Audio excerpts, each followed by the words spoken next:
Gravação, 3, 2, 1.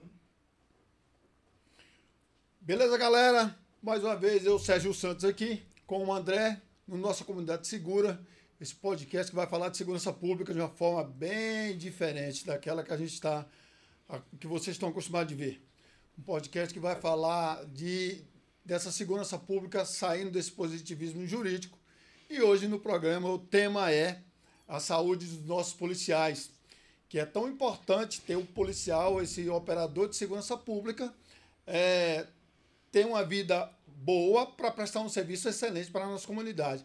Mas, André, os nossos convidados de hoje, o que a gente vai falar mais? Nós estamos aqui mais uma vez com a subtenente Angélica, a nossa guerreira conhecida aqui no DF há tanto tempo.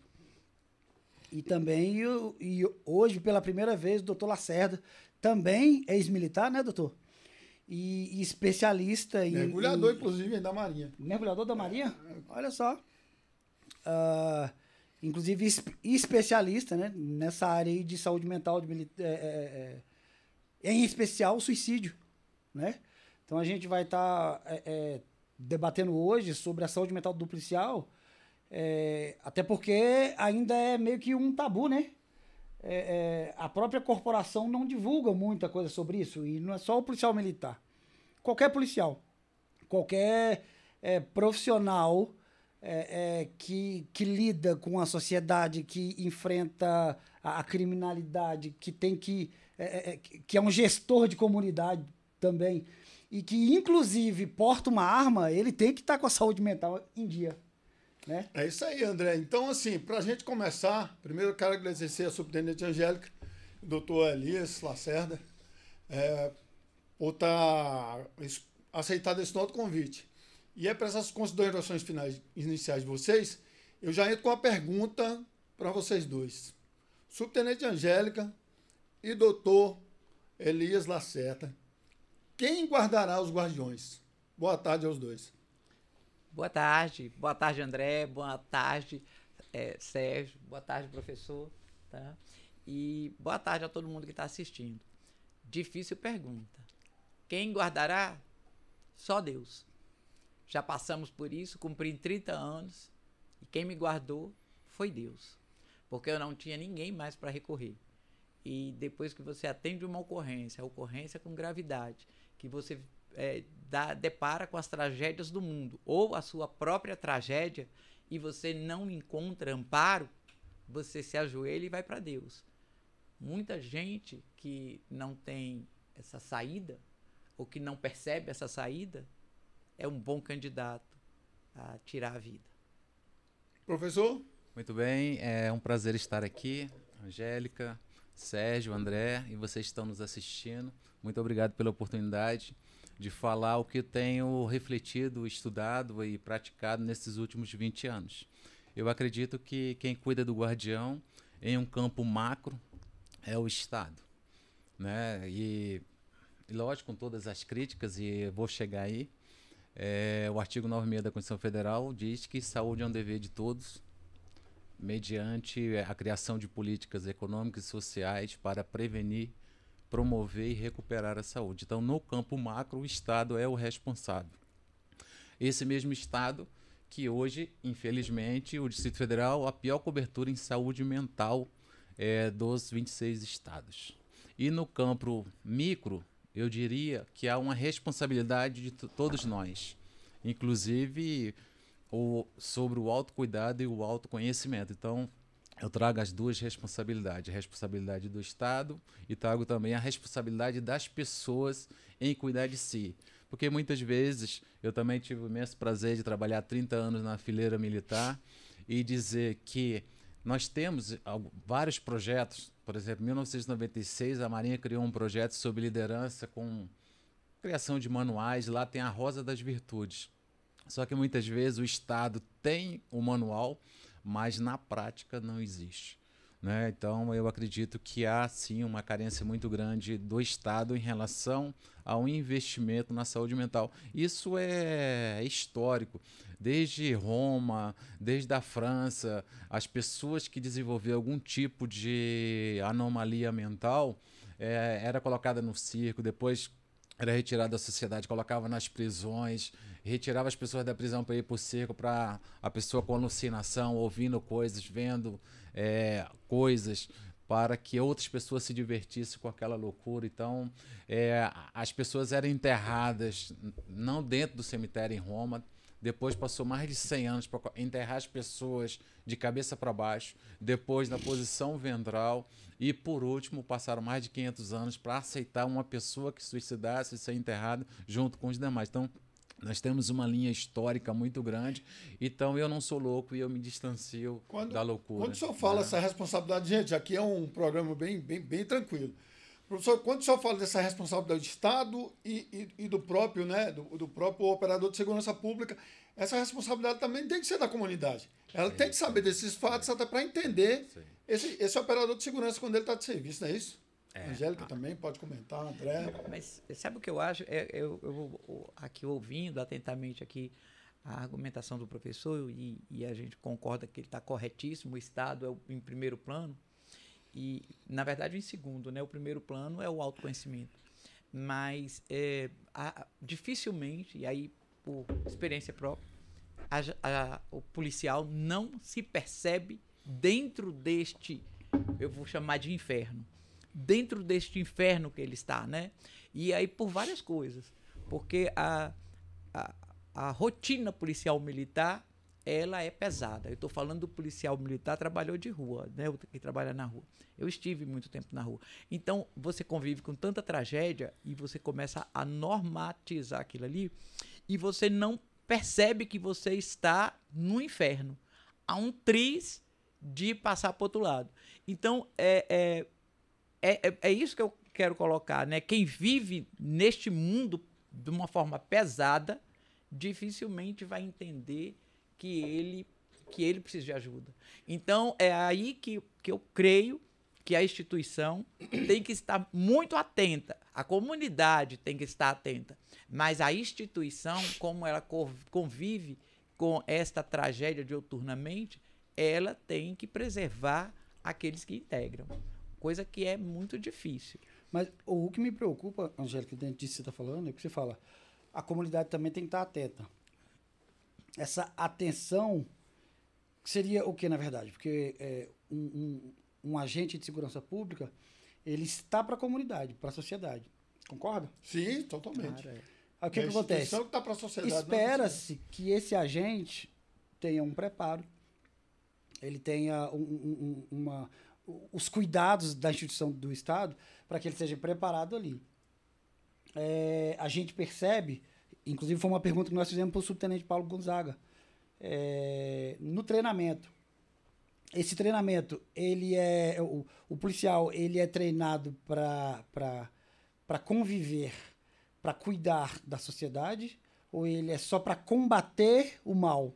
E ele entendeu que infelizmente, e ele usou essa palavra, infelizmente, para combater o mal. Então, nem sempre aquele policial sai da instituição formado para poder dirimir conflitos, né? Porque tem uma diferença entre conflito e confronto. Meu professor Sergião me ensinou que 80%, 90% dos problemas da sociedade é eivada de conflito e não de confronto. Se né? você trazer para o DF aqui, né, nós somos considerados uma polícia de conflito, né? No Rio Pois de São Paulo e outros lugares, aí são uma polícia de confronto. Mas aí entra a minha pergunta, inclusive a preocupação da sociedade, dentro desse ponto de vista seu. Porque a sociedade, ela está lá entre o marginal, porque o nome marginal, ele vem de margem, ou seja, são integrantes da sociedade que estão às margens dela, por isso que ela é chamada de marginal. Aí vem a polícia do outro lado, adoecida, psicologicamente. Aí, eu da sociedade, eu fico aqui no meio. Onde eu vou me valer? Porque eu tenho um policial doente, porque ele está passando por problemas, e, inclusive, nós vamos até comentar daqui a pouco, recentemente nós tivemos um policial que tentou matar os colegas e se matou dentro da própria viatura. Então, isso mostra que é fato, né? Agora, quando você fala, essa preocupação que temos que ter aumentou, foi mais ainda a minha preocupação aqui nesse momento como sociedade, como comunidade, né? Porque a gente percebe que até quem nos guarda tá passando por problema.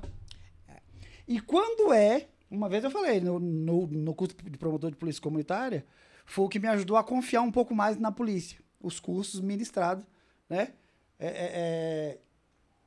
Lá pelo Conselho de Segurança e tal. Aí eu pedi a palavra e falei, porque o tema era confiar no policial, né? Mas aí, naquele momento, eu não sabia como confiar numa pessoa que eu não conheço e que está fortemente armado. Então, entendeu? Aí, quando vem essa possibilidade dele ainda estar adoecido psicologicamente, aí como é que é? A sociedade começa a entrar num estado de desespero. Aí eu queria que vocês desenvolvessem isso aí. Eu posso só dar... Eu vou te falar... Eu vou piorar a situação. Olha só. Quando a sociedade percebe e ele trabalha mal porque está doente, a sociedade reclama com a instituição. Ela vai lá e leva o caso para a corregedoria. É assim que acontece. A corregedoria, por sua vez, ela vai punir. Então, aquilo que era ruim, piora. É assim que acontece. Eu vou te dar o meu próprio exemplo. Eu prendi o meu filho, e você, quem me conhece, sabe disso. Meu filho, usuário de droga, adolescente, e eu combatendo o crime na rua. Eu, né, contrário às drogas e tal, e de repente meu filho estava usando em casa, e não foi falta de conselho. Depois de uma discussão horrorosa, né, de um enfrentamento hostil, eu passei a algema no meu filho e levei para a delegacia.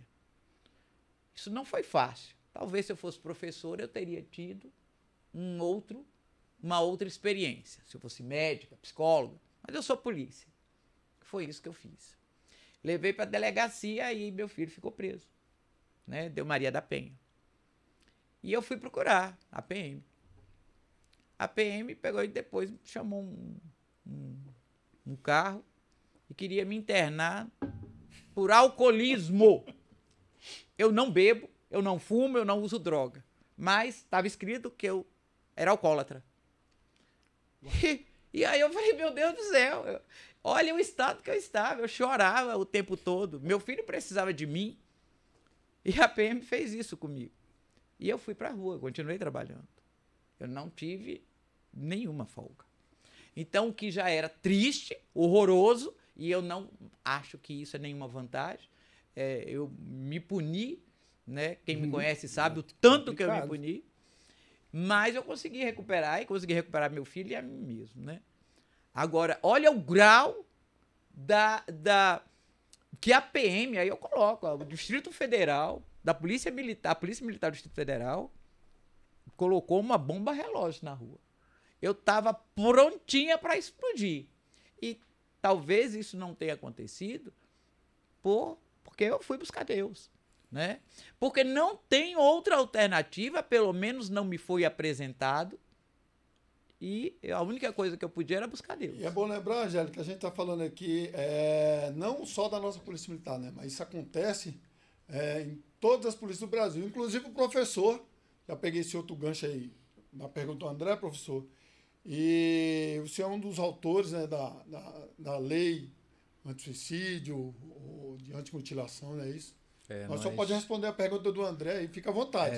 São tantas informações importantes. Eu vejo, assim, no mundo ocidental, nós temos o Estado policial, né? E esse Estado policial, a polícia é resultado de uma sociedade. O nível de evolução dessa sociedade. Então, geralmente, o Estado em si, o servidor do Estado, aí eu incluo a segurança pública, eles são treinados, capacitados durante toda a vida para cuidar do outro e nunca para cuidar de si próprio. Então, a grande reflexão é que nos cursos de formação, de todos os níveis, quer ser praça ou oficial, que coloque uma disciplina importantíssima, que é a educação emocional, ou seja, como lidar com suas próprias emoções. O autor que mais tem estudado desde a década de 70 é o americano Daniel Goleman. Ele fala da inteligência emocional, ou seja, o que é inteligência emocional? É a capacidade de eu lidar com as minhas emoções com as emoções do outro. Porque nós vivemos, e aí já trazendo o Bauman, nós vivemos uma sociedade de máscaras. Às vezes o policial está ali ao seu lado na viatura, está sofrendo, pensando em inúmeras atrocidades pelo seu estado de sofrimento que ele está, pode ser depressão, pode ser bipolaridade, esquizofrenia. Hoje nós somos o primeiro país no mundo em ansiedade, com 18 milhões estatística. Meu Deus. E temos 12 milhões de depressivos. E eu sempre falo que ninguém quer morrer, mas quer retirar uma dor maior do que a vontade de viver, e essa dor é a depressão. Assim, nós temos um pesquisador, Bertolotti, que ele pesquisou 15.629 pessoas se suicidaram, 35% tinha depressão. Eu também aqui não estou falando que quem tem depressão pode praticar o suicídio, sim, não. Eu estou falando em fator de risco. Né? E os militares, eles vão sendo estudados desde 1600, quando o Emile Durkheim escreveu um livro sobre o suicídio. E a partir dali, os militares eles passam a ser um grupo de risco. Ou seja, grupo de risco, quem sabe tem acesso ao método e sabe utilizar o método, o caso policial, a arma. Então nós precisamos pensar sobre isso. Aqui no Brasil, as pesquisas aí estão sempre eixo Rio-São Paulo, tá? Em relação à saúde mental. Eu acredito que não há tanto incentivo pela CAPES, assim como não há incentivo para a implementação do Estado na parte de consulta psiquiátrica, ampliar o sistema de saúde no campo de atendimento à população. Mas pense, hoje, qual é a realidade do Brasil? 46 milhões de pessoas com algum tipo de transtorno no campo mental. Só 26 milhões diagnosticadas. O que significa isso na sua viatura, na sua casa? Que a cada 10 pessoas, 4 estão em sofrimento. Então pensa aí na sua família. Pensa no seu ambiente de trabalho. 4 ou 3. Então, essa temática, esse programa, ele é importantíssimo para trazer à baila o que está acontecendo e não jogar para debaixo do tapete. Que foi o caso, né, do nosso, infelizmente, Angélica, do sargento lá que se matou, efetuou o disparo em 2 colegas, um veio a falecer, depois ele também veio a falecer. Mas eu estou com uma coisa muito importante aí na formação do policial. Eu estava discutindo uma época com a autoridade, e ele ficou até chateado comigo, que eu falei desse nosso regulamento arcaico, fora do padrão da Constituição, e eu costumo brincar, né, até o André sempre ri com isso, que o nosso RDL foi escrito pelo Satanás quando estava atendendo Jesus Cristo no deserto. Ele atentava Cristo, aí falava, Cristo, um momentinho, peraí que eu vou escrever aqui o RDE. Então, porque é um regulamento arcaico, onde não te traz nenhuma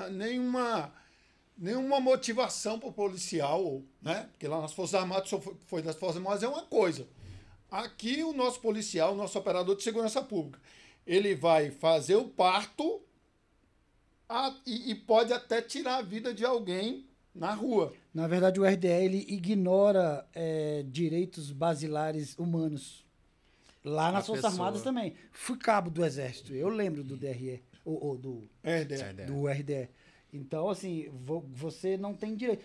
Tinha até uma brincadeira que era apure os fatos e pune o mais moderno. Não interessa. Entendeu? Assim, o que vai. É desse jeito. Eu vou só pegando um adendo aí. Fica à vontade, Zé. Você falou, e você está corretíssimo, né? Quando a gente apresenta um problema deste, por que a gente fica calado dentro da viatura? Vou falar o porquê. Porque se eu levar esse caso lá para cima, isto dentro da polícia militar é considerado que você está querendo... sei lá, ser relaxado. Acochambrar, é essa palavra. Mas isso aconteceu agora numa cidade tão distante, né? Sim. Uma cidade tão distante. E aí você não leva. Você não leva, porque você vai ser taxado disto e talvez punido. E eu vou dar um exemplo. Outro, quando há bem pouco tempo, a polícia militar, ela regulamentou as mulheres a ter a licença maternidade. E eu fui fruto dessa conquista, né? Eu briguei por essa conquista.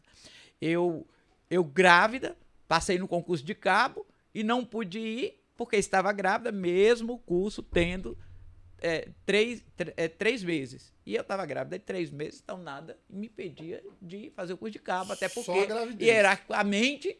Não, a Polícia Federal faz, a Polícia Civil faz, e não impede a mulher grávida de ascensão funcional. Mas a Polícia Militar impedia. E impedia, inclusive, as aspirantes, né? Quem estava grávida ia embora do curso. E aí, tanto é que muitas mulheres escondiam a gravidez e amarrava, e daí eu conheço gente que só ganhou neném depois, e terminou o curso e ganhou neném. Então, imagina um neném, tanto que foi amarrado lá dentro, né? Então, para nós mulheres, eu acho que até ela não suicidou, porque aí tem a figura do bebê, que é a cuidadora, né? E a mãe pensa muito nisso. Mas é muito difícil, porque todo mundo achava que a mulher era acochambrando. E aí, eu não fui para o curso de cabo, fiquei estressadíssima por isso, porque faltava regulamento dentro da própria instituição, porque ela não considerava que a mulher engravidava. Portanto, ela não amamentava. Há menos de 30 anos, a polícia militar, a regra era, o soldado, o cabo, não engravida e não amamenta, porque tudo era escrito no masculino. Então, não engravida nem amamenta. Precisou que eu tomasse uma cadeia, e eu tomei mais de... Bota aí 10 cadeias dentro da polícia. Eu conheci a Angélica presa, né? E não por trabalhar mal, viu? Diga de passagem, eu sou excelente policial e péssima militar. Mas eu sei muito bem que o que eu fazia era em prol de uma polícia melhor.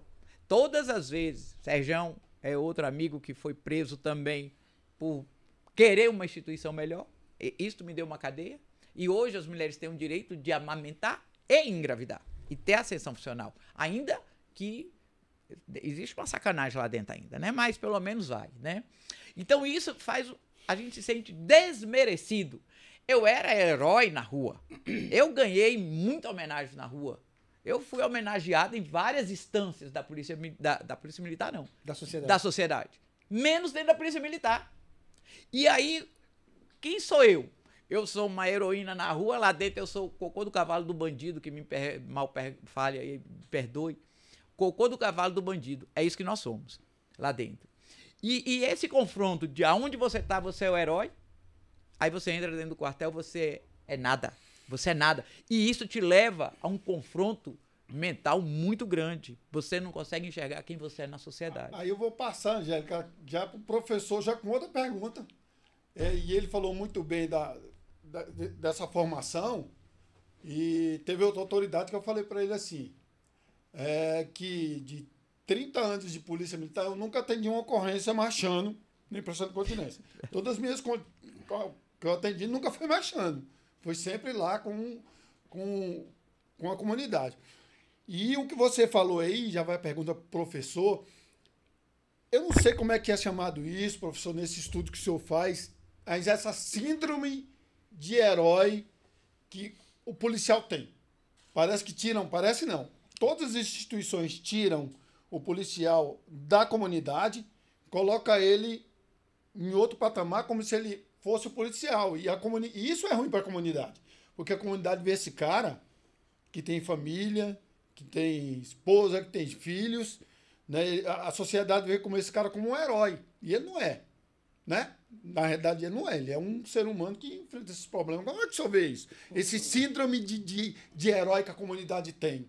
É a instituição que passa isso, como o senhor falou, nesse estado policialesco que a gente tem hoje? Sim, eu vejo talvez uma doutrinação, né? Para o desenvolvimento da coragem, muitas vezes nos cursos de formação, quase todos, né? Independente de ser operações especiais ou não, eu preciso colocar um homem em determinado limite. Nós temos uma glândula, a amígdala que controla o medo. E essa glândula é importantíssima. Hoje a Universidade da Califórnia, Harvard, Yale, está tudo trabalhando as operações dos Fox, né? As operações americanos, fazendo vários estudos sobre o controle da amígdala. Se nós controlarmos, soubermos lidar com o nosso medo, aí eu tenho que falar um pouquinho de neurociência, porque nós temos 3 partes do cérebro. Nós temos a parte de sobrevivência, que é o sistema reptiliano, o sistema das emoções, que é o sistema límbico, e o CPF, que é o racional. toda vez que um policial vai para uma troca de tiros, com certeza ele está desconectado dessas três partes. Por quê? A suprarrenal produz muita adrenalina. E é essa adrenalina, com o hormônio do estresse, que é o cortisol, que faz ele desconectar. Isso não é bom para o campo mental dele. Então, imagina, toda vez ele está caminhando em qualquer lugar, em casa, de folga, e se ele precede alguma coisa, o código dele, ele desconecta. Então, todas as profissões em que está sempre desconectando e conectando o cérebro, essas profissões, elas é um grupo de risco e o adoecimento, o sofrimento psíquico é muito maior para essa categoria. Então, o que nós hoje temos feito são técnicas que você tem que saber conectar o teu cérebro. Nós não evoluímos muito. O cérebro ele tem 3 coisas negativas e uma positiva. A primeira coisa negativa é que nós temos 4.000 pensamentos por hora. O que é o pensamento? É uma lembrança. Segundo, 60% do que nós armazenamos é coisas negativas. Então nós temos um velcro para as coisas negativas.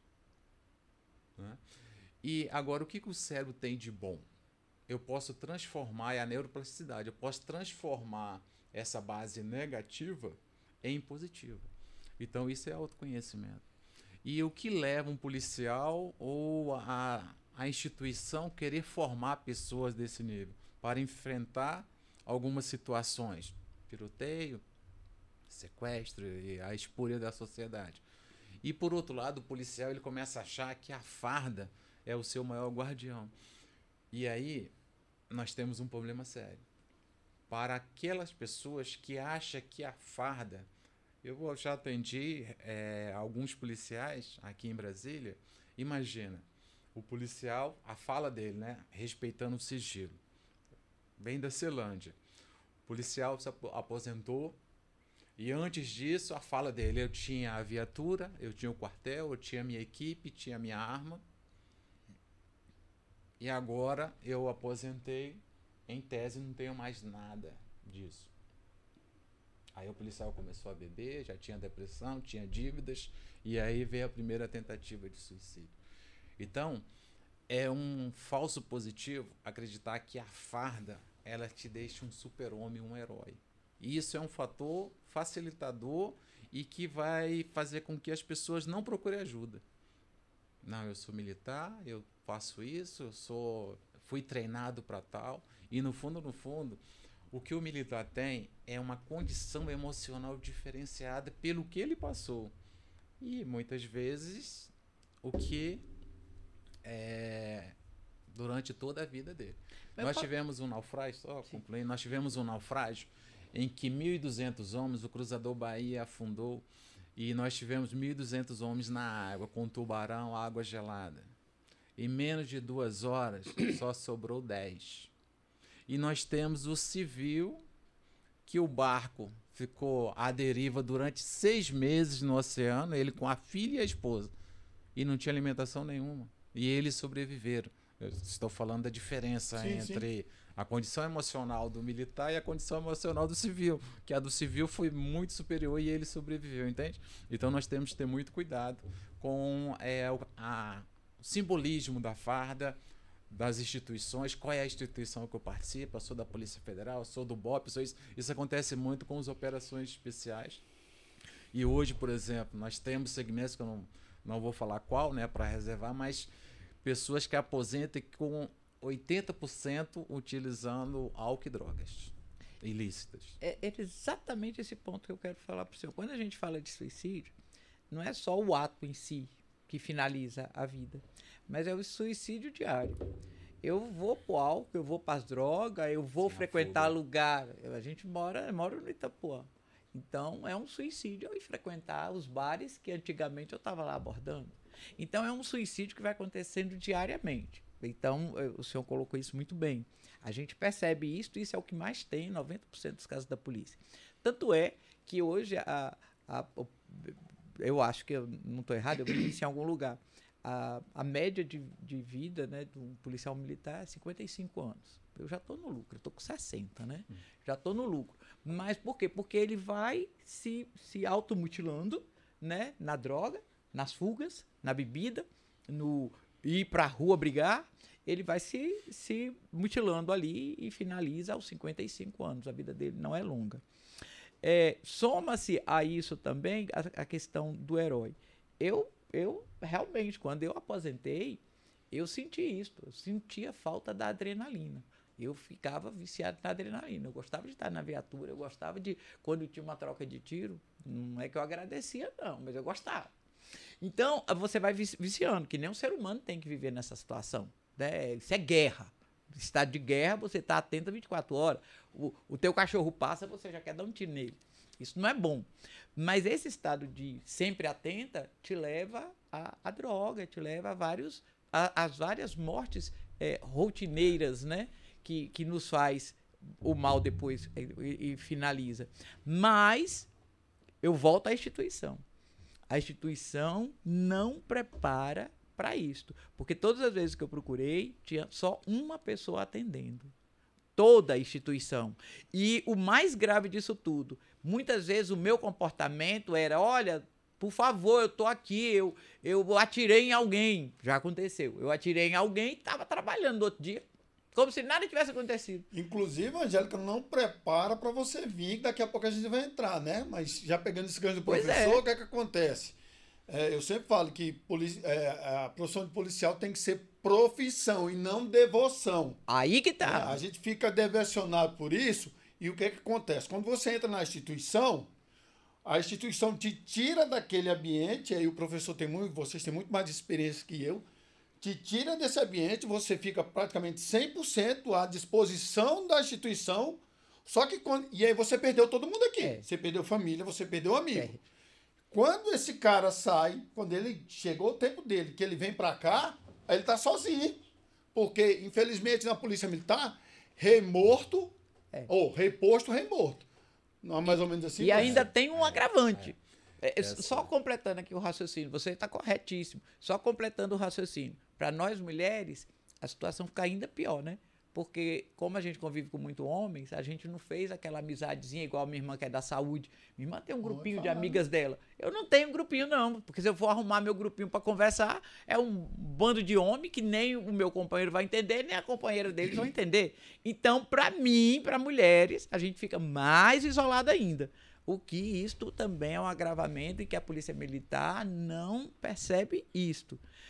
O fato que a Polícia Militar do Distrito Federal, que é a que eu conheço, ela tem sim que entender, e aí vem os direitos que você falou. Como é que a minha vida me pertence, e lá na Constituição fala lá, e aí doutores, né, me corrija, né, se eu estiver errado, é um direito inalienável do ser humano. Se ela é inalienável, como é que... Nosso juramento como é que com sacrifício, né? Com sacrifício. Como é que o meu superior vai falar, vai lá e entra lá? Você tem um peito de aço? Nada. Né? Esse direito é meu. E eu que tenho o direito sobre ele. É inalienável, isso aí tá errado. Ninguém pode dispor da minha vida. Então, eu tenho família, eu tenho um filho, eu tenho uma vida. Isto tem que ser colocado. É por isso que você forma. não pode ser um herói, né? Porque o herói ele é visto como o cara que não come, o cara que não tem final de semana. Ele é inabatível, inabalável, não é isso? Ele não tem uma vida social e quando ele tem é disfarçado, mas ele está à disposição. Então, esse é o ponto de vista de herói desde criança que a gente tem. Então, nunca um policial poderia ser um herói, porque ele antes de tudo, ele é um ser humano. Mas assim, vocês veem um pouquinho de culpa também daquele garoto jovem que sonha em ser policial, que passa num concurso, rala pra caramba, e quando ele toma posse, que ele bota a quadrada na cintura e a identidade funcional, vocês não percebem que ele próprio já se exclui da sociedade? Ele para de se enxergar como sociedade, pô, a sociedade agora é meu oponente, porque eu agora sou polícia, pô. Como é que é isso aí? Vocês percebem isso? Não? Eu não percebo. Eu vejo Percebo de outra forma. a forma de manipular a mente. Quando Napoleão, até Napoleão, os soldados praticamente eles não tinham as fardas, né? E então tinha muito presos, inúmeras pessoas. Como que eu faço um soldado? O que o Napoleão fez? Ele uniformizou. Ele trouxe um uniforme e trouxe uma hierarquia, colocando lá soldado, oficial e assim por diante. E a partir dali, essas próprias pessoas começaram a se sentir diferentes em relação à própria sociedade.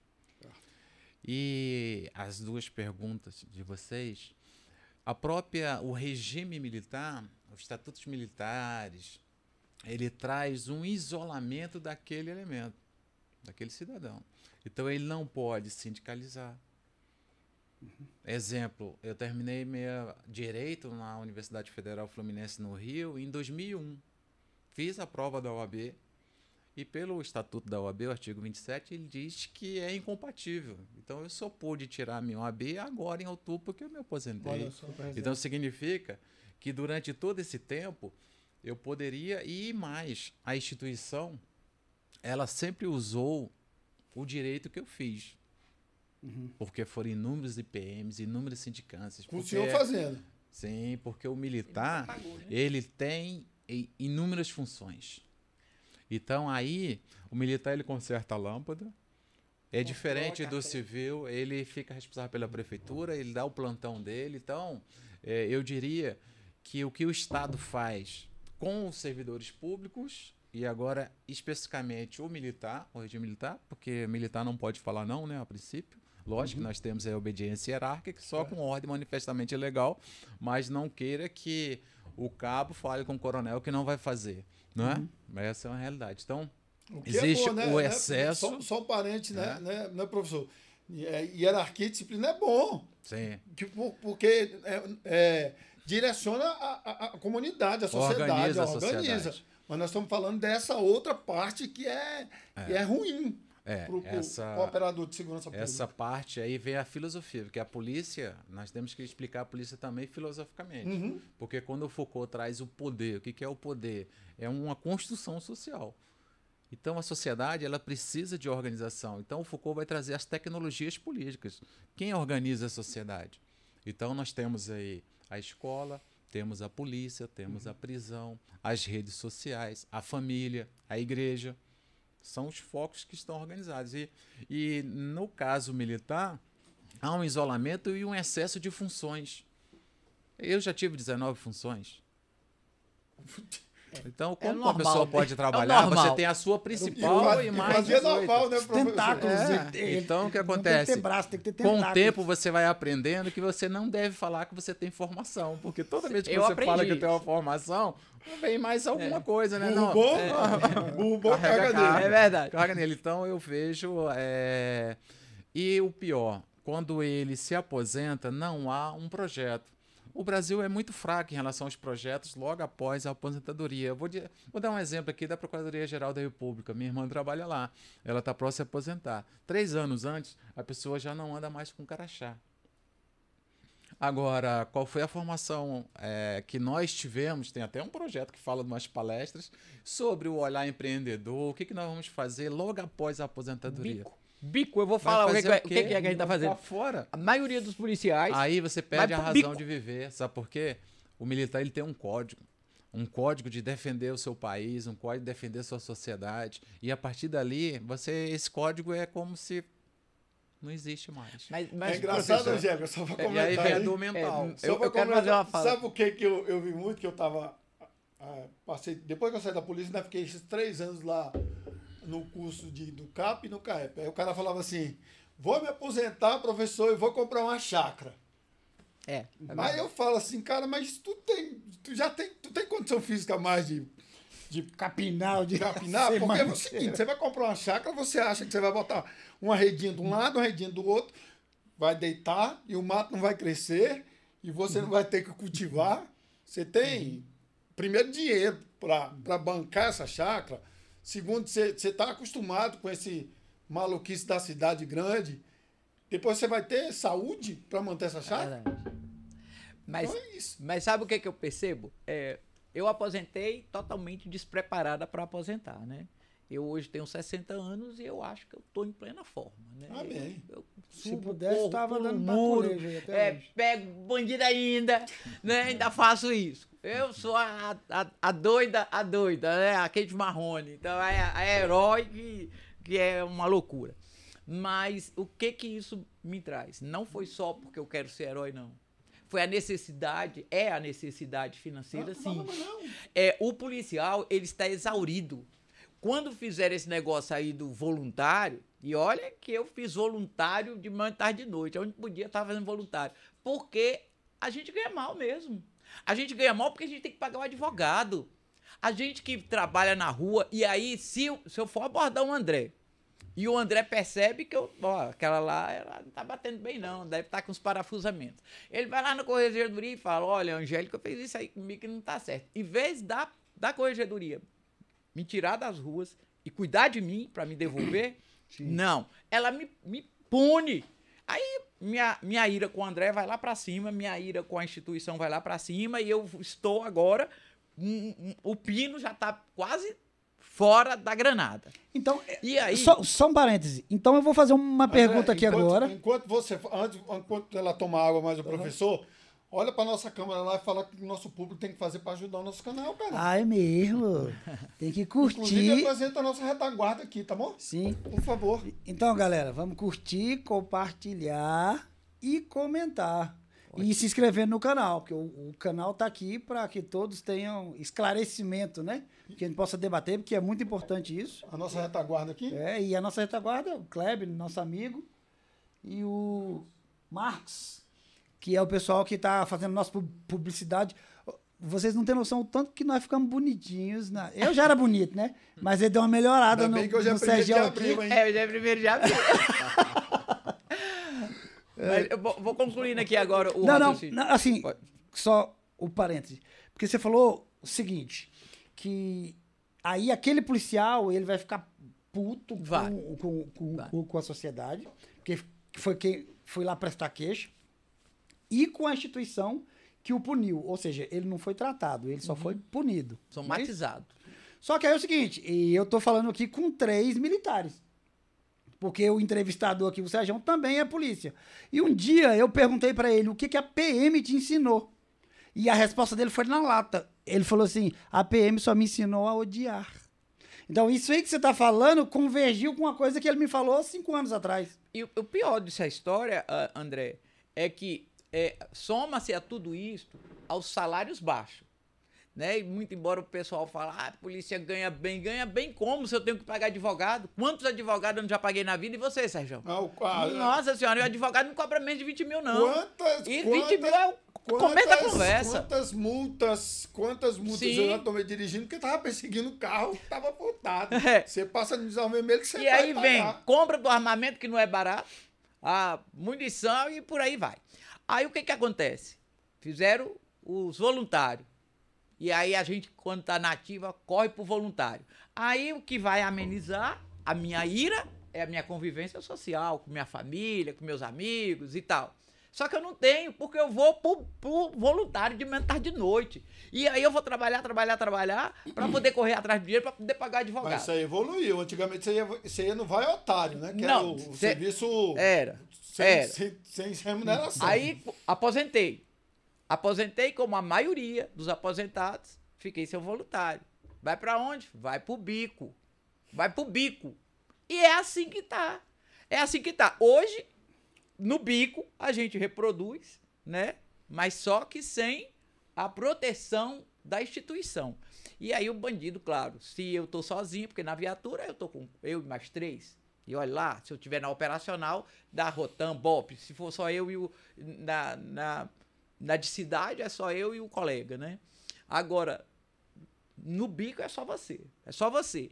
E aí o cara que você prendeu vai estar lá. Só que ele vai estar com 4, 5, diferente de você. E você vai pro bico. Porque você precisa sobreviver. Porque a dívida do advogado, você foi lá no BRB e tirou empréstimo. É assim que acontece. E o BRB não perdoa. Não perdoa. Não alivia. Então, eu me aposento nessa situação. Devendo BRB para tomar cachaça? Não tomo cachaça. Não comprei joia, não comprei carro. Foi para pagar advogado. Para exercer minha profissão. E sempre trabalhei bem e salvei vida. Mas nunca fui amparada dentro da instituição. Eu sou uma excelente candidata ao suicídio. Isola. Não vou Só nem que eu bater gosto de na mesa viver. aqui. Não, eu gosto de viver pra caramba. Eu gosto muito de viver. O professor vai tocar Eu numa vou pro coisa forró aí, depois o dançar professor e vai o tocar pessoal numa ficou coisa- assustado ali. Eu vou depois pro forró que eu faço o bico, eu vou dançar. O professor vai tocar um Boa. negócio que é o lado do policial que se aposenta, né, professor? Essa A preparação. saúde mental, né? Eu fiquei 2 anos como pesquisador colaborador na Fiocruz, em uma atividade voluntária quando eu estava Inclusive, na antes do senhor falar, isso é bom, porque o professor tem um trabalho, eu acho que tem ainda de dança, na faculdade lá. Opa, de dança. Aproveita, Angélica. Aê! Tem um trabalho muito É excelente lá na Dança Católica, é não é isso, fantástico. professor? Católica. Que depois, se o senhor quiser falar como é esse trabalho do senhor aí. No campo da saúde do trabalhador, nós temos que ter muito cuidado, porque o trabalho, o ser humano, o trabalho é um capital social. E nós nos acostumamos a ficar trabalhando e não queremos parar. Eu conheço várias pessoas que têm medo de ir para a reserva e assim por diante. Comparando a União com o Estado, e aqui o GDF, nós temos a AGU, né, falando sobre os advogados. Sim. E eu atuo muito nas escolas, no campo da saúde mental, e nós estamos aí com vários suicídios em escolas, e aí os pais denunciam para o MP e o MP imputa as responsabilidades daquela escola. E não tem advogado para proteger o diretor, para defender o diretor e assim por diante. Então, O professor também é juntamente- outra classe, né, outra professor, classe que passa... Está no grupo de risco como a polícia, né? Então, eu acredito que uma solução, se pudesse fazer um encaminhamento, seria os estados, né, e aqui o Distrito Federal, ter o seu corpo jurídico para que possa defender os seus trabalhadores. Porque a Constituição Federal, no 129, ele já traz responsabilidade objetiva. O funcionário, o servidor, o policial, ele não responde diretamente. Ele responde só se culpa e dolo, em caso de... Aí também a denunciação ali, seja, se ele agiu com culpa ou dolo, ele é chamado para o polo. Mas primeiro quem responde é o Estado, como a União. Nós tivemos alguns casos na União de morte de médico que errou e infelizmente o paciente morreu, e inicialmente a União investiga contra a União e depois atua em relação à individualização da conduta daquele profissional, entendeu? Eu acredito que o que falta, e agora eu vou falar do GDF, é um corpo jurídico dentro de funcionários, dentro da Polícia Militar, dentro da Secretaria de Educação, Saúde e assim por diante, para que possa defender inicialmente o Estado, né, que já está na Constituição, e depois o próprio funcionário, o próprio servidor. Isso é Professor, relevante. assim, o senhor trouxe uma solução para a problemática jurídica. Aí agora, qual a sua opinião sobre uma possível solução para a problemática da saúde mental? De todos esses problemas trazidos aqui hoje, inclusive o que a Angélica apresentou, que é muito sério. Sim, a Angélica Desse acabou, adoecimento. a atividade da Polícia Militar, da Segurança, é uma atividade de risco, segundo a Organização Mundial de Saúde. Então, são grupos que precisam ter um olhar diferenciado, ou seja, ter políticas públicas direcionadas para ele. Para isso, eu preciso dos dados. Se eu não tenho dados, se eu não tenho psiquiatras, se eu não tenho psicólogos atendendo esses policiais, eu não tenho dado. E o Estado, infelizmente, ele não quer ter dado. Porque a partir do momento que há dados, eu tenho que criar política pública. Então, eu diria que a Polícia Militar hoje, ela precisa, se não tem condições, que hoje há a precarização do processo de trabalho com os serviços temporários, a polícia precisa fazer seus convênios. Entende? E o Ministério Público ele precisa agir para obrigar a Polícia Militar. Por si só, ela não vai fazer. Ela não vai fazer. Então, e os órgãos de movimento social, de associação, um programa como esse, precisa trazer à baila esses policiais que eles, na ativa, eles não podem falar. Não tem voz. Eu posso falar algo É isso que esse Entendeu? programa está fazendo, tá bom? tem Esse voz. tipo de programa aqui, saindo aí desse positivismo jurídico, você que está assistindo, e como falou o meu parceiro André, curta, comente, compartilha, é esse tipo, esse novo olhar sobre a segurança pública que o Comunidade Segura está trazendo para você, tá? Toda quinta-feira praticamente que a gente está fazendo. Então, Dá essa força aí pra gente. Mas diga lá, Angélica. Mas esse programa, professor, que o senhor está colocando, já aconteceu dentro da Polícia Militar. Né? Algum tempo atrás, alguém teve essa observação e resolveu organizar, né? E foram os praças, né? Porque Sim. quando a gente fala Polícia Militar, o castigo vem mais pesado, é no lombo do praça mesmo.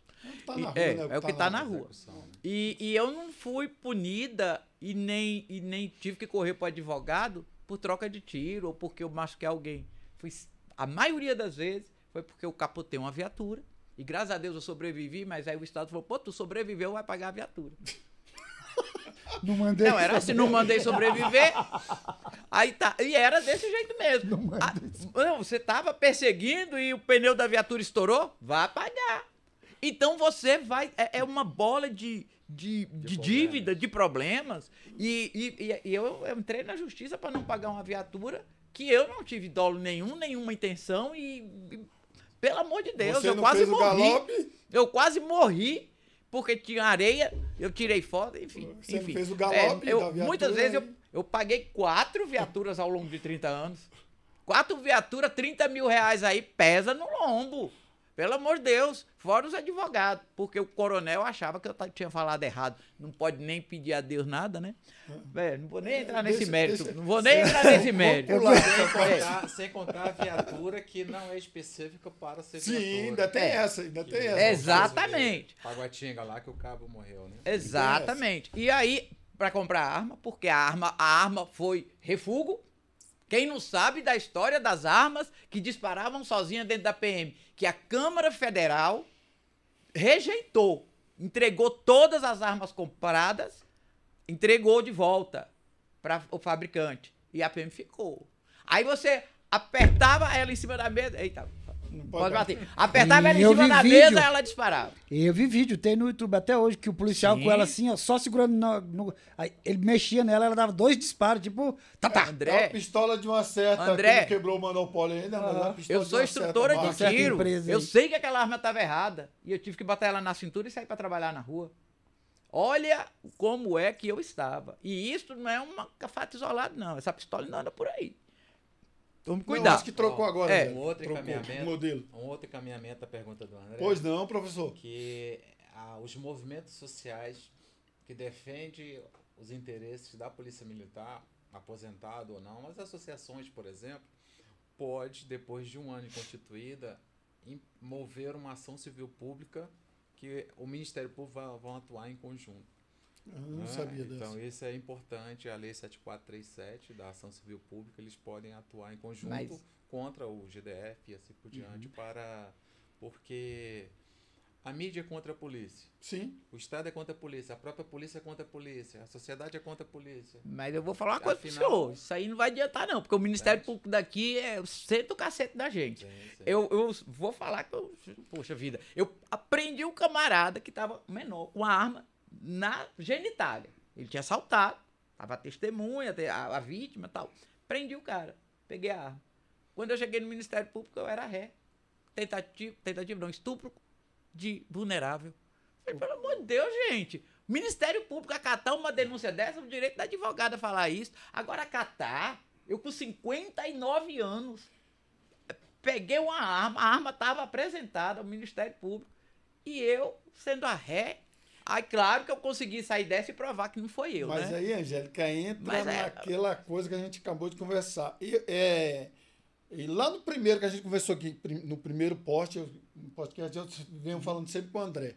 A comunidade, ela não sabe o que é segurança pública. Não sabe. Ela não sabe. Para ela, e quando eu digo comunidade, eu estou falando do Ministério Público também. É verdade. Ela não sabe o Verdade. que a gente passa por esse outro lado aqui.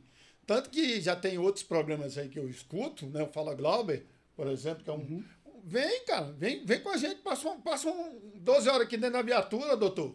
Era pra dentro da bom. viatura com o Nossa, policial. como era bom fazer isso. Vem viu? aqui, sai daí do seu ar-condicionado e vem pra cá pra ver o que o senhor enfrenta. Porque Entra. aí o senhor não vai dar. Porque chega lá muito frio, né? E eu não sei se o professor Lacerda vai concordar comigo. A nossa ocorrência, ela chega lá muito fria. Sim. É o papel. Aí É o alguém papel. pega aquilo, entendeu? E aí vem o que o senhor falou. De repente, tendo Tá essas associações, essas instituições, A gente pode, sim, Angélica, eu acredito, porque nunca foi feito. Já foi feito, professor? O senhor tem, Mas tem notícias? Se tem não, alguma então eu coisa vou terminar o meu raciocínio. Pública, não. Foi feito esse grupo para que pudesse defender os praças. Né? O grupo era formado de oficial. Aí eu ia chegar Não, lá. aí também tu... Então foi feito dessa forma. Aí eu fugou. Pois é, Agora quer foi eu dizer, que bati aqui. pois é, quer dizer, Fiquei eu até vou lá, nervoso agora. eu sou a pobre galinhazinha, eu vou falar com a raposa. Ô, dona raposa, eu estou aqui, eu peguei o milho ali, ó, comi fora da O bacia. professor tá Pelo amor falando de pagando, Deus. fora, É, instituições pelo amor fora. de Deus. Não, tem que ser fora. Então, ser então, externo. pelo amor de Deus, quer dizer, eu ia lá e me entregar. Olha, eu tô aqui, tome aí, me prenda, tome aí o ombro, bate nas costas. Então, isso não dá. Então, tem que pensar numa coisa séria, não é a piada que. Isso se tornou uma piada. Mas Se essa tornou uma fala piada. dela traz uma importância muito grande, porque cada vez mais o Ministério Público ele está se fortalecendo. Agora ele tem os grupos do GAECO, né? O GAECO recentemente recebeu uma grande força aí do STF, então ele agora vai poder fazer as investigações como é uma delegacia de polícia dentro do MP. Então significa que a pressão vai aumentar muito mais em cima, principalmente dos policiais. Por outro lado, o GAECO fala que trabalha a questão do crime organizado, né? O combate ao crime organizado. No entanto, ele cabe o controle externo da polícia ao Ministério Público e esse braço eles utilizam. Então a tendência é aumentar a pressão ainda mais em cima das forças de segurança. A gente sabe também, doutor, que essa E aumenta o pressão vem de sofrimento. fora também, né? A gente sabe que a ONU aí, essas instituições aí de direitos humanos, ela acredita que a gente é o vilão da história, o que não é verdade. Nós somos também humanos e nós precisamos do conforto humano, nós precisamos do aconchego humano. Nós não somos o robô metálico lá que não tem sentimentos. Mas isso lá na ONU tem que ser discutido. A gente, inclusive, dentro dessas organizações sociais, nós nos organizamos para que a gente fosse lá conversar e fomos até fazer uma denúncia na organizações do trabalho, né, OIT, Organização Internacional do Trabalho, para falar que a gente tinha que ser tratado como humano. Poxa, tiraram os meus direitos de humano que sou. Eu voto, mas não posso criticar ninguém. O que é isso? Eu voto e eu não tenho o direito de falar, nem que eu posso fazer uma oração para citado cidadão ficar lá. bem, né? Então e esses direitos nos foi tirado. Aí nós fomos lá para a OIT. Resposta da OIT, que eu peguei essa resposta. A resposta dela foi: vocês não são considerados trabalhadores. Se eu não sou considerado trabalhador, então o que eu sou? O que eu sou? Angélica. Boa pergunta. É que não tem CBL. Na sua opinião, então, trouxemos a problemática. Na sua opinião, uma solução a médio prazo para começar, porque tudo começa do começo, né? Obviamente. Para começar a sanar esse adoecimento dos... Porque quando a gente fala em polícia, a gente lembra muito de PM, que é a PM que está ali na rua, mas eu estou falando de polícia de maneira geral. Né? Tanto a polícia judiciária, tanto estadual quanto federal. A penal agora. Aí tem a penal agora, porque a penal ela não está lá na rua combatendo, mas ela está lá dentro daquele... Do caldeirão. Do né? caldeirão, né? Lá naquele antro. E eu imagino que aquele pesado. ambiente, As o polícias cara conviver municipais 30 vão ser anos as ali guardas dentro. agora, viu, André? Aí vem as guardas. Então, assim, a Polícia Civil, né? Que já foi comentado. Então, assim, a médio prazo, que tipo de solução você acha que deveria ter? Ações dentro das instituições, ação de Estado. E antes de responder, aí eu já vou passar outra para o professor também. Quando você fala da ONU, que a ONU não observa isso, mas eu já vi algumas autoridades da ONU falar que nós queremos não desmilitarizar a polícia, mas que ela seja uma polícia de cidadã. E aí, professor, depois da Angélica, eu queria que o senhor responder. O militarismo dentro dessa organização, do jeito que ele está colocado dentro da organização, pode levar a um outro comportamento do operador de segurança? Deixa eu colocar mais gasolina no fogo. Assim que é bom. Antes de passar para a solução, porque nós estamos nos problemas. Sim, professor. O aumento, segundo o CNJ, nós hoje estamos com 980 mil presos, terceira população carcerária do mundo, atrás só Estados Unidos e China. O ano que vem, há uma previsão de nós termos 1.500.000, já passarmos para a segunda. Significa que o aumento da violência, indiretamente, leva a uma pressão ao Estado e quem combate a violência. Quem previne a violência. Mas Significa que os policiais, essas forças de segurança, precisam de um apoio de recursos materiais, recursos tecnológicos, recursos psicológicos, porque senão... eu acho, aí respondendo a pergunta, e aí vou pegar esse apoio, eu não creio que é tão somente a instituição que tem que enxergar que nós precisamos ser tratados como humanos. Os constituintes. É quem fabrica as leis que deve enxergar que nós somos humanos. A Constituição, ela deve ser repensada quando fala que o trabalhador militar será regido por leis próprias. Você me falou dos policiais civis, né? Toda a Força Armada. Mas, especificamente, a Polícia Militar, que é a primeira linha do combate, e nós temos uma guerra diária e a Polícia Civil ela já pega o segundo passo, né? Mas o primeiro passo, eu que estou na briga, eu que vou dar a porrada, eu que vou ganhar a porrada, eu que vou tirar a vítima dali, eu que vou meter a algema. O segundo passo... Vou apanhar igual o vídeo que eu te mandei hoje. Exatamente. No segundo passo, chega todo mundo na delegacia já em outra situação. Então, esses trabalhadores militares, eles precisam que a Constituição insira os direitos humanos para ele. Ele tem que ter todos os direitos e todos os deveres que os humanos têm. Hoje o sistema é escravocrata. Eu sou o oficial, eu falo e tu obedece. E acabou a conversa. Tá achando ruim? A porta da rua é serventia. A porta da rua é serventia, tome aqui um inquérito para você ir embora. E não ora por mim, não, que é 4 dias de cadeia. E não pode orar, não. Então, é isto que a Constituição fala. Essa solução, ela passa-se pela instituição, passa pela comunidade, e aí quando você perguntou, e eu não falei isso, é que eu discordei de você quando você fala, você indagou, na verdade não foi a discussão, que a sociedade, ela fica acuada. Só que ela fica acuada, mas ela pode exigir, junto com a gente, que a gente seja tratado como humano. E aí passa pela instituição e passa na Câmara Legislativa Federal. A polícia vê nós, a sociedade, como seu o adversário? Vocês nos veem... Inimigo, na verdade. Na verdade, a gente vê, eu coloco sempre aquela questão do lobo, né? Você é a ovelha.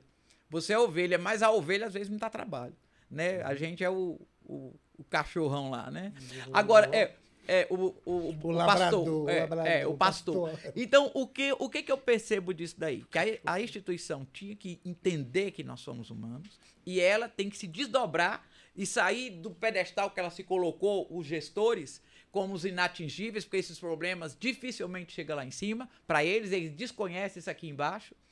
Eles têm que enxergar que isto que nós somos uma bomba relógio e agora, com a sua informação pior ainda, o pino, alguém já puxou o pino. Não, vamos pegar essa informação para prevenir. Quem sabe? Exatamente. Agora, o Estado tem que ser repensado, a Constituição tem que ser repensada e os direitos que eu tenho, sim, eu não sou escrava, não. Eu tenho direito. Isso tem que ser colocado. Eu posso sim, agora quero tirar o direito da gente se candidatar, né? E diga-se passagem, os avanços que nós tivemos, dentre eles a inserção da mulher com os direitos que é da Constituição, foram feitos através de lutas, feitas através das associações. Agora querem tirar. Vamos deixar isso para o próximo programa. Pelo amor de Deus, né? Vai ser o policial da política. Então, respondendo, André, Constituição tinha que ser repensada com o apoio da instituição. Entendi. Professor Lacerda. Eu vejo que tem que repensar a sociedade. Foi pior ainda. Repensar a sociedade. Porque a polícia é o produto da sociedade. O Estado é o produto da sociedade. Quando há muitas demandas, e aí trazendo para o Brasil um povo com péssimos costumes, com péssimos hábitos, irresponsáveis culturalmente. Então, como talvez poucos lares que não há prática de crime ou infração administrativa, isso é um povo que é baseado no costume, no jeitinho. Como proteger as pessoas que querem trabalhar de uma forma correta? Então há um conflito muito grande. O produto, o resultado é o adoecimento. Porque se eu tenho uma mídia massacrante, Verdade. se eu tenho instituições que só quer olhar o erro e apontar, e eu tenho os representantes de uma elite que está dentro daquela instituição, que ele só fica no ar-condicionado, no seu escritório, ele não vai para a rua, ou se já foi faz muito tempo. E aí, se eu tenho todo o sistema de indicação de cargos de comissão, todos são indicações. Se eu tenho merecimento de antiguidade, então o formato, aí você tem que ter uma reforma administrativa no Brasil, entende? Se eu tenho órgãos que deveriam ser jurídicos e atuam hoje como políticos, em que o certo passou a ser errado e o errado passou a ser o certo. Então eu tenho grupos, instituições que estão trabalhando na execução, mas eu tenho uma elite observando e o que eu quero que aquela instituição faça. Então é isso que nós vivemos, um país da corrupção. Tem alguém jogando o jogo. Alguém jogando o jogo que o policial ele não consegue enxergar isso. Já que falaram para ele que ele tem que fazer isso, isso, isso. Então ele está na ponta lá e ele não consegue enxergar o todo. É o Maquiavel. Então, professor, mas esse não enxergar o todo é porque falaram assim, porque não querem que ele enxergue, né? Quando eu falei para o senhor se essa problemática... Gente, eu passei 5 anos no Exército e sei muito bem a diferença do militarismo nas Forças Armadas, que é necessário, porque o servidor das Forças Armadas é trabalhado para a guerra. Então lá eu entendo muito bem o RDE lá. Quando eu pedi para o soldado atirar, ele vai ter que atirar, porque senão morre eu ou ele. Mas trazendo essa cultura militarizada, né, esse militarismo acerbado dentro das polícias, que eu já falei para o senhor, eu até comentei aqui agora, que a ONU, quando ela fala em desmilitarizar a polícia, não é que a gente vai andar agora com um revolvinho, com estilingue, jogando pedra nos outros, não. É uma questão cultural, porque você vai estar tratando com a comunidade. Então, o senhor acha que esse militarismo exacerbado dentro das instituições também não canaliza para esse operador passar ou tentar alguma coisa contra a vida dele? Ou seja, o militarismo seria um fator prejudicial para muito bem para se relacionar com a sociedade? Tá vendo? Sim. Cara inteligente é assim. E leva ao adoecimento. Leva. Né? Então, na realidade... Mas eu tenho em outros órgãos, não só na parte militar. Eu tenho no Ministério Público. Também, né, lá. Eu tenho dentro dos partidos políticos, eu tenho no cérebro da sociedade, como ela se organiza. Eu preciso de... Algumas pessoas detêm a informação e outras executam. E, então, a tendência é como a sociedade enxerga a saúde mental. Então, eu diria, há uma responsabilidade do macro do Estado, uma política do Estado? Sim. Mas há uma responsabilidade também das pessoas. As pessoas precisam trabalhar e do autoconhecimento. Sucesso hoje é o soft skill, só 20%. As mortes de policiais hoje no Brasil, não só Brasília, o policial morre mais em virtude desse adoecimento do suicídio, que é o assunto que a gente conversou no início, do que em combate? Ele morre mais em combate. Morre mais em combate. Mas aí que tá, eu concordo que o fato que finaliza, ele pode ser daquele momento onde ele puxa a arma e faz, mas ele pode ser também o que eu vou beber, eu vou usar droga, porque eu não tô nem aí pra minha vida. São as né? fugas. Então, que é aquele que acontece mais e que não é diagnosticado, porque o senhor disse uma coisa acertadíssima. Não tem dados. Como é que eu vou trabalhar se eu não tenho dados? No dia que eu já percebi que numa Num grupo, nós éramos 15 policiais. Eu era a mais antiga. Em um único dia de serviço, 2 policiais do universo de 15 tentaram suicídio. Essa tentativa de suicídio, ela não foi diagnosticada, ela não foi notificada como tentativa de suicídio, e sim disparo de arma. Sim. E aí houve punição. Disparo de arma e com punição.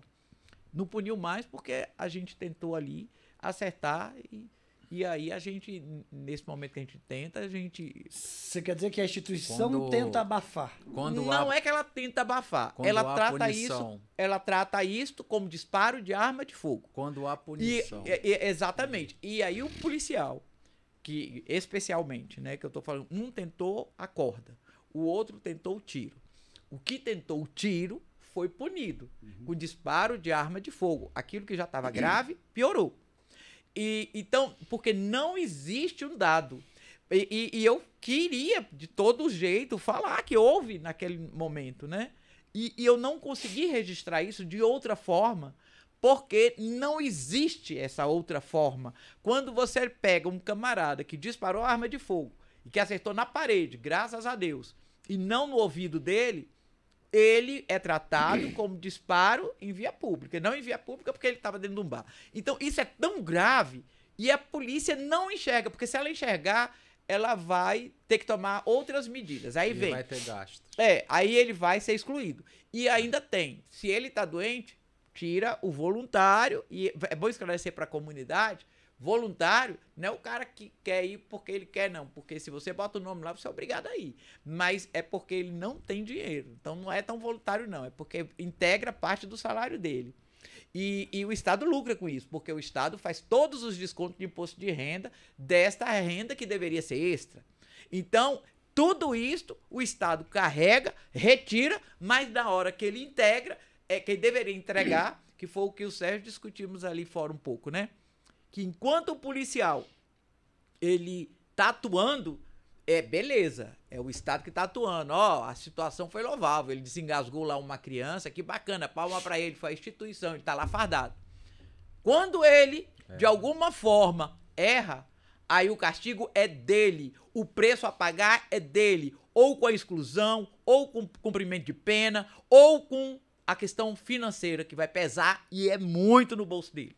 Então, o Estado só nos acolhe quando a nossa atitude é louvável.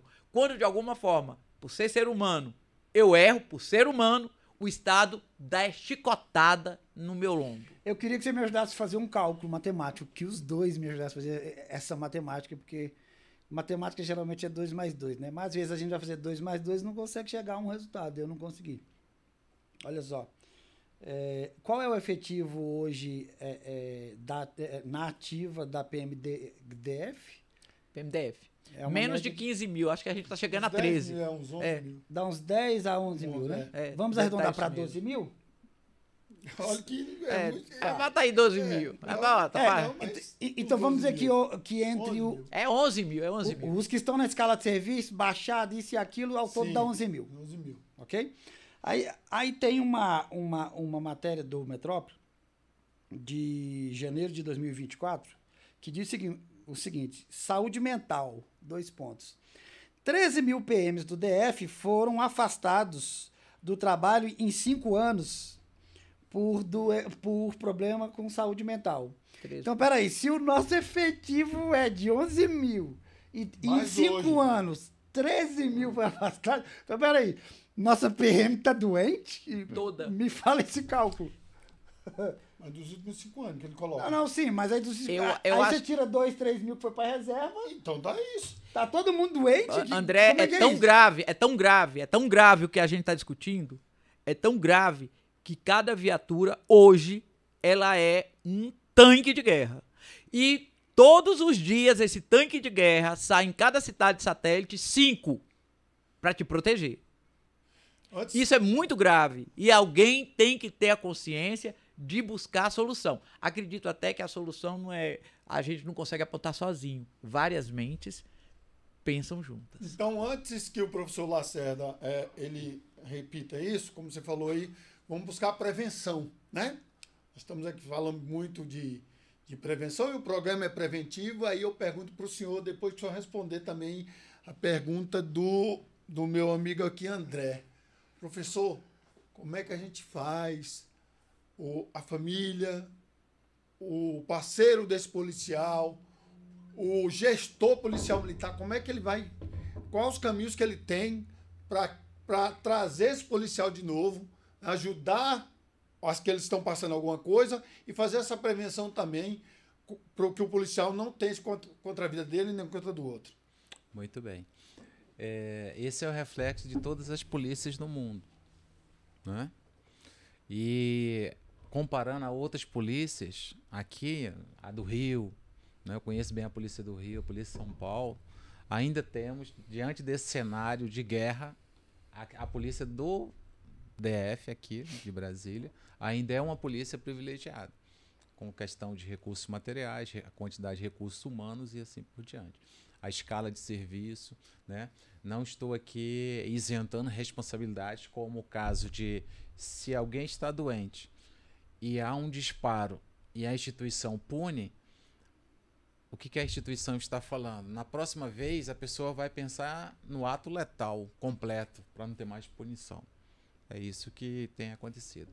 Eu diria, como medidas de busca, é o fortalecimento, abertura de concurso público.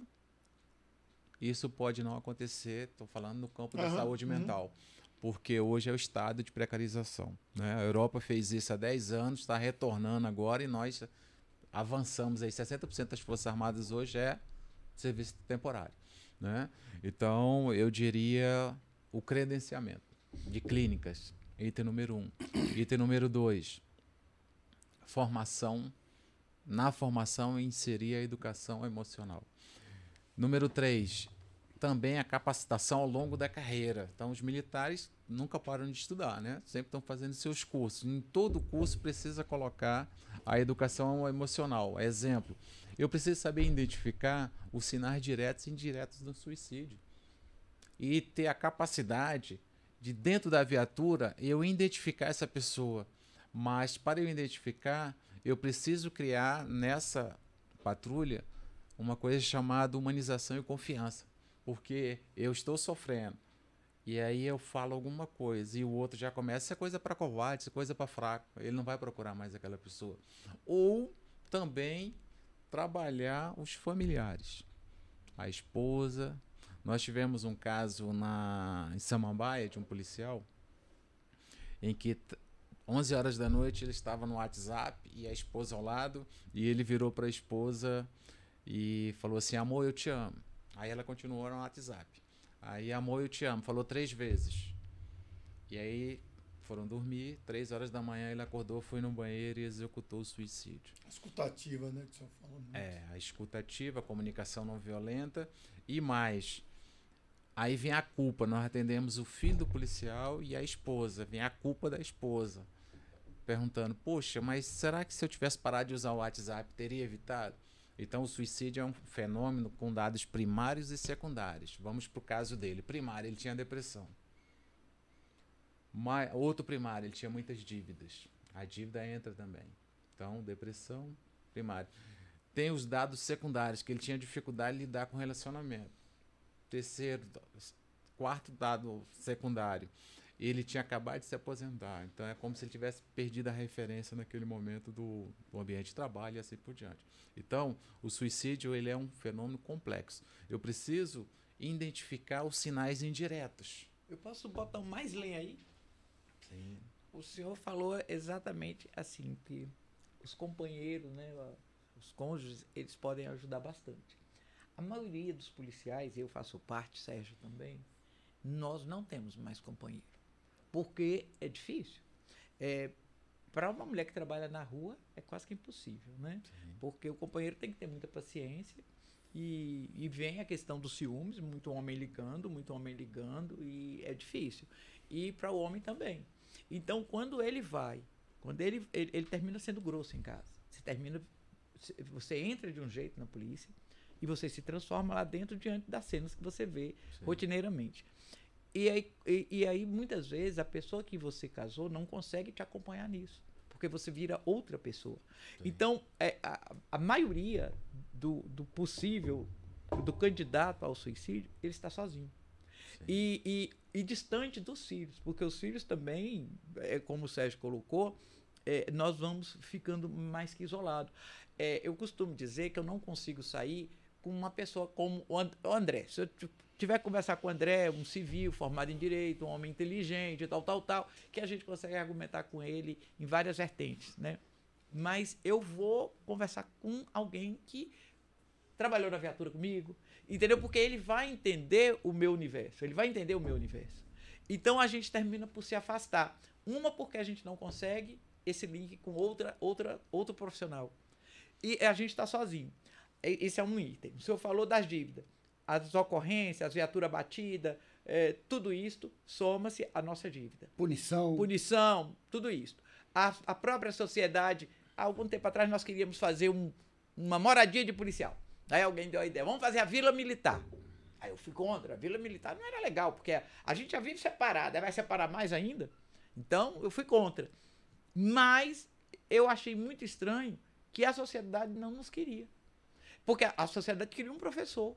Não, vamos fazer, mas o professor tem que estar lá, o pessoal da saúde tem que estar lá, o policial não. Então, assim, a sociedade também afasta da gente. Quando eu entrei na PM, era difícil alguém querer namorar com o PM. Não, eu namoro com o pedreiro, mas com o PM não. Era desse jeito que hoje a coisa mudou, né? Hoje o PM, ele tem curso superior, ele se mostra outra figura. Mas isso foi bem recente. Então, era difícil você ter alguém que quisesse compartilhar a vida com a gente. É difícil a nossa vida, isso tem tudo que ser levado em consideração. Mais um fator de risco é o isolamento. Pessoas sozinhas suicidam mais, e com toda essa questão de complexidade, do que pessoas acompanhadas. Mães solo que têm filho ou cachorro, algum animal para cuidar, também suicidam menos. O que eu diria que é a maior reflexão, vocês são produtos, né? São produtos de uma sociedade que vai expulsando vocês. E a partir do momento que você aceitar essa expulsão e cair no isolamento, entende? Suicídio é uma expulsão da sociedade. É verdade. E a sociedade, ela se comporta assim. Então, dentro das 24 forças, existe um chamado mente aberta. A mente aberta é a capacidade que você tem de ressignificar. Se você procura sempre só militares para conversar, ou advogado procura advogado, então, o tempo passou e nós temos uma coisa chamada rigidez no pensamento e o que nós aceitamos. E aí eu preciso refletir sobre isso para uma abertura. E a nossa sociedade também não forma amigos. Existe um livro muito bom, Como Influenciar Pessoas e Fazer Amigos. Então eu preciso buscar. Eu não posso ficar só no meu mundo. Porque o seu é da polícia, o dele é do direito, o dele é do juiz, da magistratura e assim por diante. Então nós precisamos ter a capacidade de abertura à experiência para circular em todos os ambientes. E não ficar só com a sua referência, porque segundo livro mais lido hoje, o primeiro é a Bíblia, do mundo, é o Mindset. Ele vai falar de um perfil das pessoas suicidas. São pessoas com mentalidade fixa. O outro, que é mais progressivo, mais aberto, vai lidando com isso tudo. E mais, quando os pensamentos vêm, se eu ficar 5 minutos pensando a mesma coisa, eles engarrafam e eu não tenho mais interpretação do que quem eu sou, o que eu quero. E aí eu tenho que entrar em contato com outras pessoas. Isso aí está no campo das emoções, com meus amigos, ou se eu não tenho condições de resolver sozinho, eu ligo para um psicólogo, psiquiatra, eu procuro. Essa caminhada de procurar também para o militar é complexo. Então, cada vez mais, ele vai se isolando. Ele vai se isolando dentro da sua própria mente, no que ele passou. Foram 30 anos dentro de um mangue. Influenciado pela síndrome de herói. E ele quer continuar ali dentro. Ele não consegue sair. E quando ele sai, aí vem... tem 3, 4 pensões. E aí a vida complexa. E a instituição, empréstimos. A instituição nunca pensou em educação financeira, empreendedorismo, para tornar um militar uma polícia cidadã.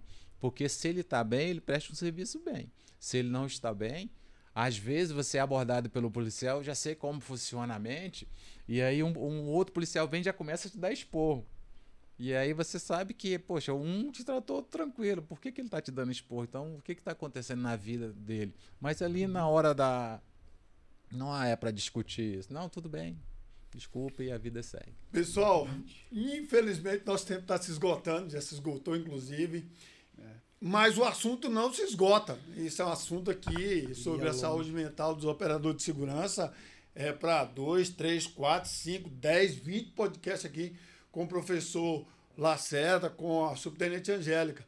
Então, eu já queria agradecer para a subtenente Angélica, já queria agradecer para o professor Lacerda, para o meu parceiro aqui, André, mas professor Lacerda, obrigado por ter aceitado esse convite do podcast Comunidade Segura e as suas considerações finais nesse podcast, mas o senhor já está convidado para vir para os outros, não é isso, André? Com certeza. Muito obrigado pela oportunidade. Eu diria o seguinte, quais são os sinais? Olha, se você não está dormindo bem, se você busca só o isolamento, se você vai comer, está acelerando cada vez mais na hora de comer, se você começa a pensar algo e colocou a cabeça no travesseiro, ficou mais de 30 minutos e fica sempre aqueles pensamentos ruminando, às vezes pode ouvir vozes ou ver alguma coisa diante de toda a situação que você já passou aí, em questão de combate, em questão de morte de companheiros, de prisão, de injustiça. Se você não conseguir resolver sozinho, procure alguém, né? Pode ser um amigo, alguém, mas se não tiver esse amigo, nós temos um número 188 CVV que atende gratuitamente, é só ligar ou no chat. Ou quem cuida das emoções, se o carro quebra, eu levo onde? Né? No mecânico. Se a casa acontece alguma coisa, eu chamo o pedreiro. Se o meu osso quebra da perna, eu vou no ortopedista. Se as suas emoções, o que você está pensando, não está legal, quem cuida das emoções é o psicólogo. E se começa a ter que prescrever alguma medicação, é o psiquiatra. Então, existem as pessoas especialistas para fazer isso. Não fique sofrendo sozinho, porque às vezes você pode ter aí ao seu lado vários métodos de suicídio. E, na realidade, quem tem depressão é a dor da alma. Você é uma pessoa importante e você não está sozinho. Então, procure. Nós estamos vivendo em sociedade. Nós temos a Escola de Felicidade, que temos 12 psicólogos que atendem gratuitamente. É só entrar em contato com a gente, que atende online. A gente vai botar o Instagram do professor aí, viu, gente? Então, pode ser no Insta, pode ser pelo celular e assim por diante. Ou seja, nós precisamos de outras pessoas para seguir. E o mais importante, para fechar, a Polícia Militar, os órgãos instituídos, dá sentido de vida para as pessoas. Nós precisamos de gente para seguir. Esse é o Victor Frankl, em um livro dele, Em Busca de Sentido. Nós precisamos de gente para seguir, de gente do bem que faz as coisas funcionarem. E a Polícia Militar, o professor, as instituições do bem, que valoriza a vida, às vezes negligenciando, elas dão sentido de vida para a gente. Então, parabéns a todos os policiais, a todos que estão nos assistindo, por fazer tão bem esse papel. Imagina um mundo sem polícia. Caos. Não existiria. Subtenente Angélica, suas considerações finais aqui. Finais agora, mas né, você sabe que pode ser tão aberto. Eu quero muito ser rato daqui, viu? Primeiro, agradecer a vocês, né? Uma oportunidade bem legal da gente colocar a necessidade para as pessoas que ainda não têm essa vivência ou que querem ser policiais, mas que a gente possa juntos, né, buscar uma solução. Quanto mais gente nessa discussão, melhor, né? E obrigado, professor. Nossa, aprendi demais, né? E tenho certeza que eu vou aprender muito mais. E deixar aqui que o meu desejo que a Polícia Militar, as forças de segurança do Brasil e do mundo, né, possa melhorar e que alguém entenda que nós, antes de tudo, nós somos homens e mulheres que cabe todos os direitos constitucionais. E creio nisto. Tanto creio que um dia vai mudar, que eu tenho hoje a minha filha hoje é policial, e eu gostaria muito que minha filha atuasse numa polícia humana, não numa polícia suicida. Né? André? Obrigado. Eu quero agradecer. Professor, parabéns. um militar acadêmico. Eu me lembro que no quartel que eu servi, tinha um... Batalhão da Guarda Presidencial, né? Batalhão da Guarda Presidencial. Tinha houve um tempo que um praça, primeiro sargento, doutor, foi impedido de dar uma instrução, que ele era especialista, ele tinha doutorado na área, porque não era oficial. Entendeu? Então o conhecimento dele não valia, o que valia era a patente.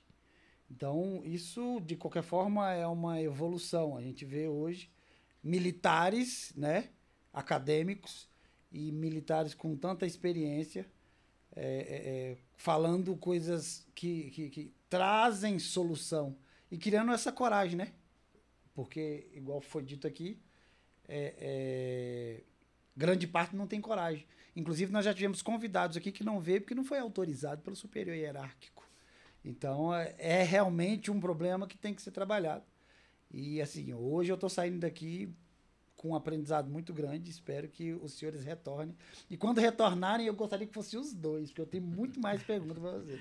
Então, pessoal, muito obrigado. Como a Comunidade Segura acaba por aqui, a gente pede para vocês aí, dar um like, compartilhem, comentem e levem esses conhecimentos que vocês adquiriram hoje através da Comunidade Segura para todas as pessoas que gostam da polícia, que amam essa ideia de segurança pública. Beleza? Até mais, até o próximo.